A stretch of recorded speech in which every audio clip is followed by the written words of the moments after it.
ირაკლი ღარიბაშვილმა დანაშაული აღიარა მოკლედ და ამიტომ 5 წელი მიუსაჯეს საპროცესო გარიგებით 1 მილიონი ლარი ჯარიმა და ის ფული რაც სახში უპოვეს იმასაც არ დაუბრუნებენო და აი პირველი რა რეაქცია ჰქონდა როცა ეს ამბავი გაიგე რამდენად სამართლიანია აღდგა შენისა ზრით სამართალი რადგან 194 მუხლი, რომელსაც ედავებიან, არის ფულის გათეთრების მუხლი. მესამე ნაწილში კიდე არის მითითებული ჯგუფურად ჩადენილი ეს დანაშაული სამსახურებული მდგომარეობის გამოყენებით და დიდძალი მქონების მითვისებას თუ ფულის გათეთრებას ეხება.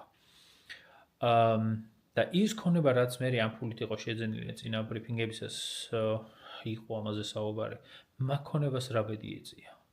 ანუ რისი გათეთრებაც მოახერხა და ფულად არ დარჩა, შერჩა?